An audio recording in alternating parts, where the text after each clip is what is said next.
Tonight, the split verdict in the sex crimes trial of disgraced music mogul Sean Diddy Combs.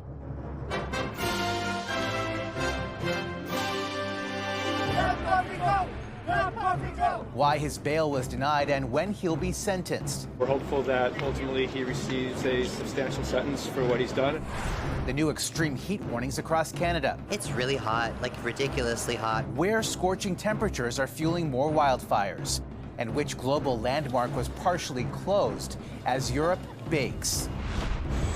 The outcome of an emergency summit between the Prime Minister and Canadian car makers. The crushing mistake that destroyed a Quebec man's dreams. I like this place. And a princess shares her pain. The phase afterwards is really, it's really difficult. What Kate is revealing about the most challenging part of her cancer journey.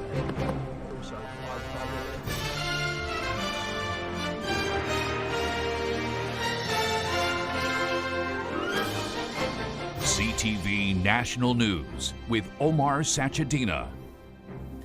Good evening. The man who was once one of the most powerful figures in entertainment, Sean Combs, was not convicted of the most serious charges against him today, but was found guilty of lesser charges which carry a maximum of 20 years in prison. Tonight, he remains in jail after he was denied bail by the judge who said the trial proved he is capable of carrying out violent acts. CTV's Adrian Gabriel on when Combs will be sentenced. Anxious energy spread through the streets outside this New York City federal courthouse. Members of the Combs family were seen waving and smiling after a verdict cleared Combs of 3 serious charges, though the stakes were raised when the one-time hip-hop mogul was denied bail. Let Puffy go! Let Puffy go! Delivered on the third day of deliberations, the jury of 8 men and 4 women declared the 55-year-old Combs not guilty on 1 count of racketeering conspiracy and 2 counts of sex trafficking by force, but guilty of the lesser charges of 2 counts of transportation to engage in prostitution. Combs could still face considerable prison time. Each of the prostitution transportation charges carry a maximum of 10 years behind bars. While Combs' lawyer declined to comment, We'll be saying something soon. multiple criminal law experts are declaring today a victory for Combs. It's absolutely a win. The defense took a really big gamble going to trial on this case. The prosecution called 34 witnesses to the stand, multiple ex-girlfriends, including singer Cassie Ventura, who claimed that Combs forced her to engage in sexual encounters called, quote, freak-offs and hotel nights. Jurors watched this 2016 hotel video of Combs dragging and kicking her. Ventura's lawyer delivered this letter to the trial judge, pleading that Combs not be released on bail, saying in part that Mr. Combs is likely to pose a danger to the victims who testified in this case. We're pleased that he's finally been held responsible for 2 federal crimes, something that he's never faced in his life. Moments after the mixed verdict was read out, the now disgraced music producer appeared to fall to his knees in prayer. With this decision, Combs has avoided the possibility of life in prison.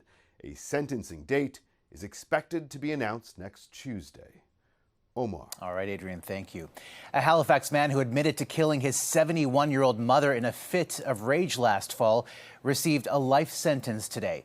41-year-old Jonathan William Pinsky pleaded guilty to second-degree murder. The charge carries an automatic life sentence with no chance of parole for 10 years.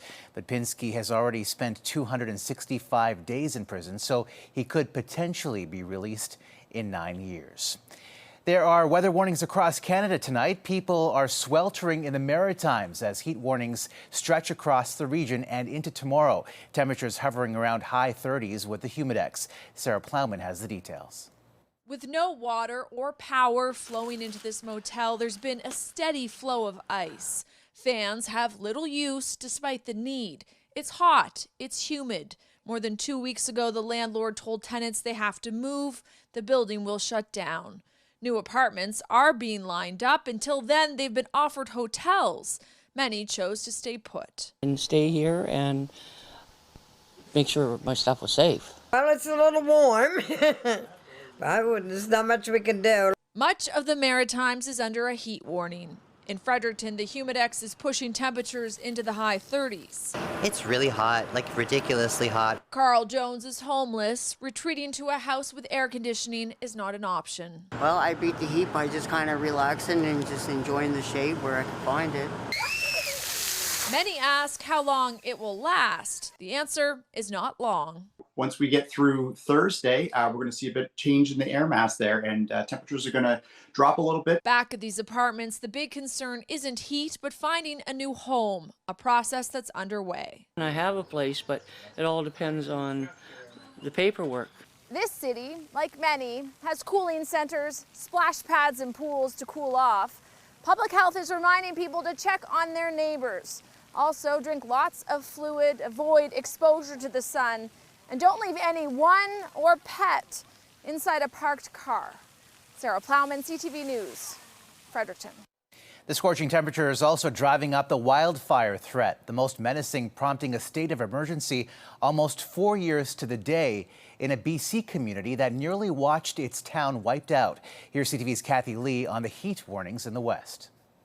The Nakia Creek wildfire burns near the village of Lytton, BC. People there back in their homes after a brief evacuation order. The fire now held at under 6 hectares in size. Really not expecting it to grow outside its current boundaries. Officials say it was ignited by humans on Monday, the day of the 4-year anniversary of the devastating wildfire that destroyed the village and killed 2 people.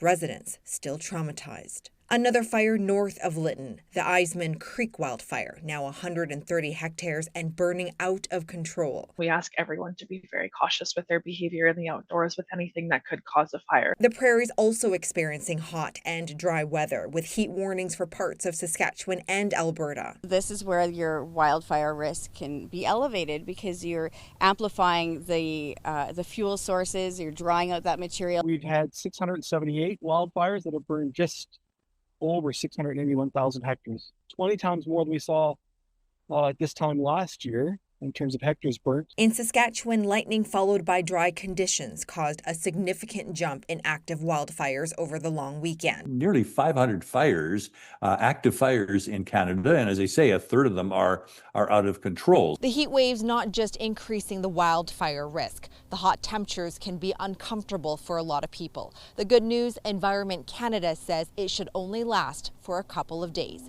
Kathy Lee, CTV News, Calgary. And Europe is also scorching. Milan, one of more than a dozen Italian cities, under code red alerts, the highest extreme heat warning. And in Paris, where temperatures reached 36 degrees this week, the stifling heat was forcing the closure of the summit of the Eiffel Tower to visitors. Europe's climate change service says the continent is the world's fastest warming at twice the global average. Canada's trade talks with the U.S. have restarted. Today, Prime Minister Mark Carney sat down with top industry executives in the auto sector. Here's CTV's senior political correspondent Mike LeCouture on how to get the negotiations back in the right direction. Inside the Prime Minister's office, Mark Carney huddled for an hour with the Canadian CEOs of GM, Ford, Stellantis, and the Canadian Vehicle Manufacturers Association. When it was done, François-Philippe Champagne said little about the discussion. We had a very good meeting talking about the industry, and we've been very, very clear. We're always going to be there to support the workers and the industry. He refused to say whether or not the federal government will keep the electric vehicle mandate. By next year, 20% of new passenger vehicles sold in Canada must be either battery-powered or hybrid. It was something car makers clearly wanted to discuss ahead of the meeting. EV mandate itself is not sustainable. The targets that have been established cannot be met, and that will be part of the discussion. Those in the industry say EVs currently account for 9% of total sales. And if they fall short, Flavio Volpe says it's the car companies that pay. To sell regular combustion units, they've got to buy a credit from some company that's earned it, or spend $20,000 per unit on charging infrastructure.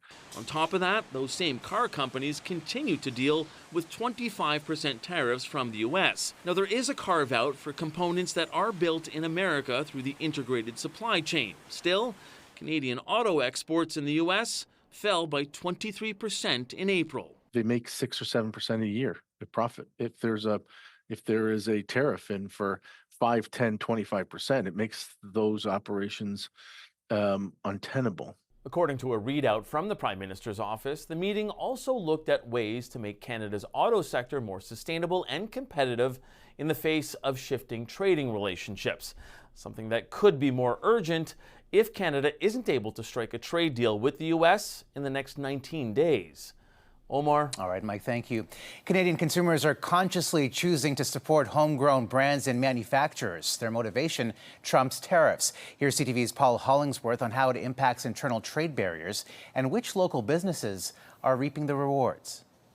The owner of Obie's Market, which opened its new store today, is proud to say this is a Made in the Maritimes success story. I started coming to the market in 2009.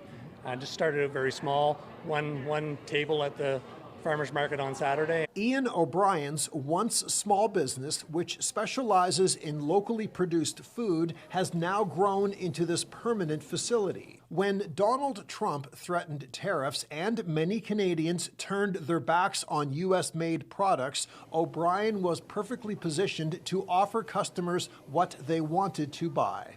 99% of the products I have in my store are either from Nova Scotia or within the Maritimes. So it was easy to kind of say buy local because we are local. When Trump made good on those threats and the U.S.-Canada trade war ramped up, Pam Hayhurst's shopping habits changed. I know it's fresh, I know I'm helping out local farmers, and I feel better about contributing to my community. This growth comes at a time when the Canadian Federation of Independent Businesses has given Nova Scotia the highest score when it comes to removing internal trade barriers. In a statement, Nova Scotia Premier Tim Houston said he hopes it continues to encourage other provinces and territories to join us and make free trade a reality. Business advocate Tim Rosesco sees an opportunity for even more growth if multiple levels of government continue to offer strategic support. I think helping us with marketing our products and opening up other markets across the country. If that happens, stores like this one can likely expect even more success as the buy local trend continues to gain momentum. Paul Hollingsworth, CTV News, Dartmouth, Nova Scotia.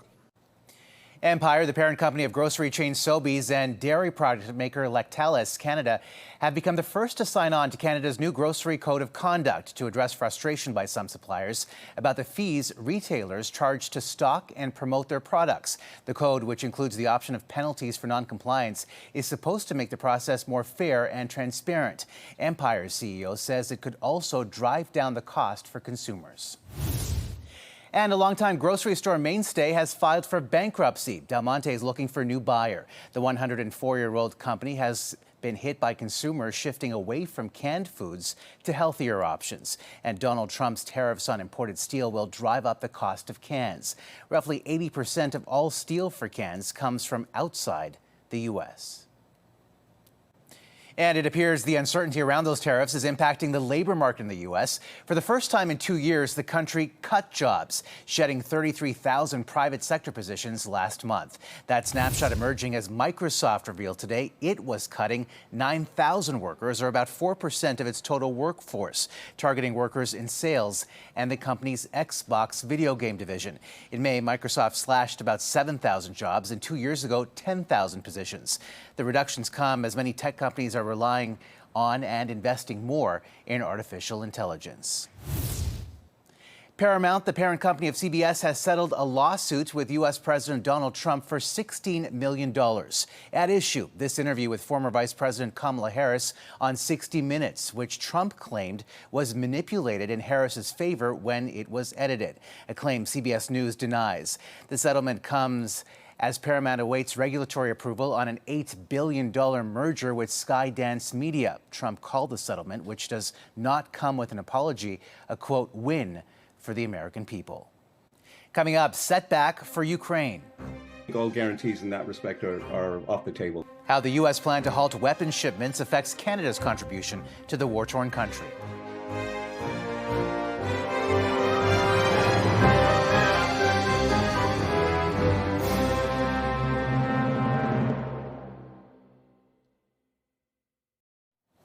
Alberta Premier Danielle Smith announced today the province is officially creating its own police service.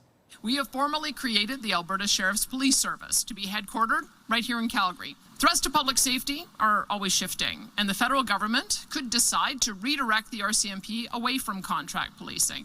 So Alberta's government is preparing and acting instead of waiting and reacting. Smith says the new service isn't meant to replace the RCMP, but to work alongside existing forces. The sheriffs will be run separately from the government with civilian oversight. Smith says over 80% of Albertans are currently served by municipal police, not the RCMP. Canada's ability to bolster Ukraine's arsenal was hit with a major blow after the White House made a move to pause some weapons shipments. Here's CTV's Judy Trin on the potential consequences.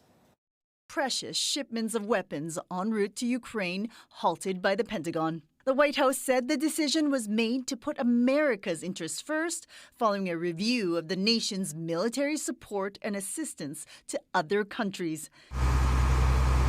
The pause comes as Kyiv is recovering from a weekend barrage of more than 500 drones, ballistic and cruise missiles. It was the biggest attack yet by Russia in its 3.5-year war. What it creates is an impetus for Russia to ramp up even more its air attacks, in the belief that the Americans are pulling back. The U.S. is holding back some air defense weapons. That could include the missiles that go into the NASAMS defense system. Canada donated one $400 million system to Ukraine last year, but it's useless without American parts. The assumption was, of course, the Americans would continue to supply support to make that system work.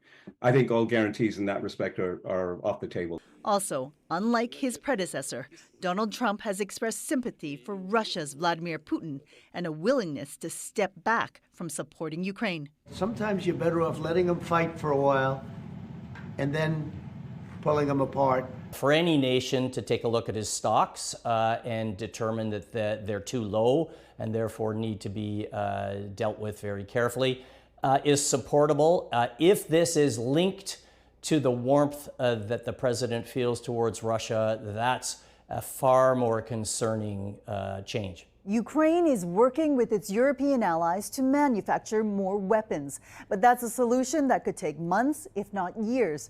Meanwhile, Ukrainian officials say they have intelligence that 30,000 North Korean troops are preparing to join the Russians on the front lines.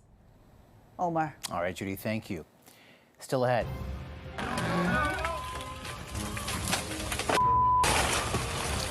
Why this enormous tree fell in the wrong direction.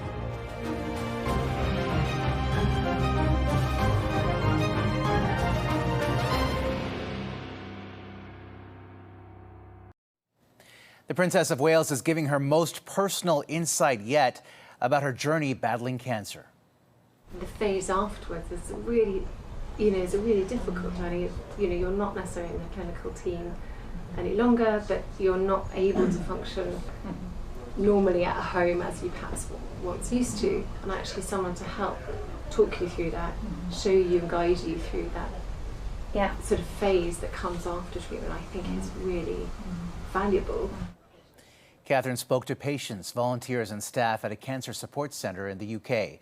She was diagnosed with an unspecified form of cancer in March 2024 and has gradually resumed her royal duties after being in remission. A Quebec man has lost his home after a century-old tree was cut down but then fell the wrong way. Here's CTV's Matt Gilmore.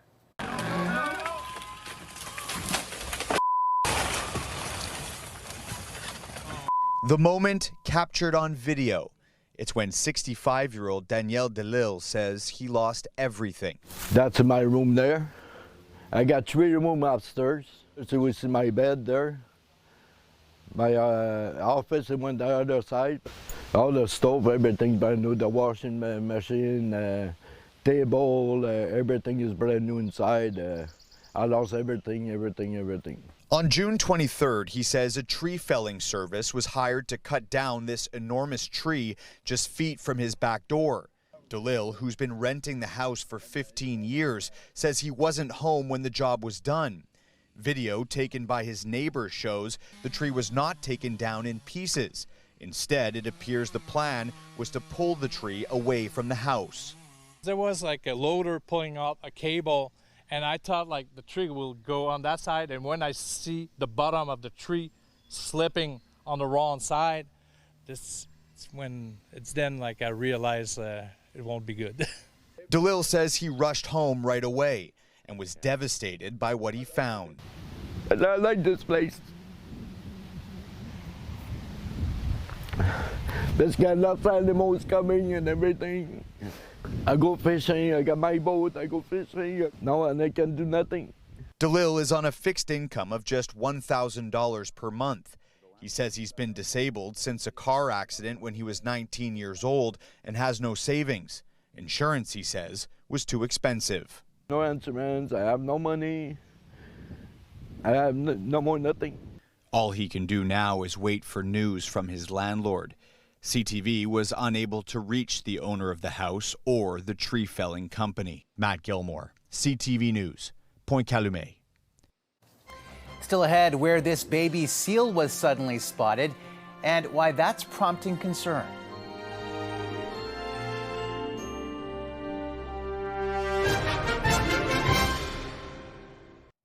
A rare site west of Montreal is attracting a lot of attention and also sparking some worry. CTV's Geneviève Beauchemin tells us why. Sightseers flock to the pier in Oka along the shores of the Lake of Two Mountains, here hoping to catch a glimpse of an unusual visitor to these parts. We heard about the baby seal. Maybe he will be here, so we went to see. Earlier this week, the seal, estimated to be about a month old, was caught on camera. A dog and its owner were shocked and charmed by the marine animal, a common harbor seal. It made a journey more than 600 kilometers from its natural habitat in the St. Lawrence estuary and has been spotted a couple of times since. He should be a bit bigger, which is a bit maybe an indication that he hasn't been feeding as much as he should. Joanne Simard is an animal lover and a retired bus driver. She has crisscrossed the province and seen seals in the estuary, never here. Le voir ici perdu, pauvre petit pit, ça me fait le cœur. It breaks my heart that the baby seal is here so far from its family, she says. But experts at the Quebec Marine Mammal Emergency Response Group have put up a sign warning well-wishers who may be tempted to try to rescue or interact with the seal to admire the animal from afar. It's protected under a federal act. Cumulative effect of multiple stressors, like human interactions, can have a toll on the seal's survival. Cheryl McDonald, who lives just a stone's throw away from the pier, says through the baby seal, nature is sending a message. Go outside, we're in our houses, come on. We're missing out on nature. Experts urge those who spot the seal to report its location. It could have traveled quite a distance by now, but they hope it is making its way back home, retracing its route. Geneviève Beauchemin, CTV News, Oka, Quebec. And that's a snapshot of this Wednesday. For all of us at CTV National News, thank you for watching. Good night and see you tomorrow.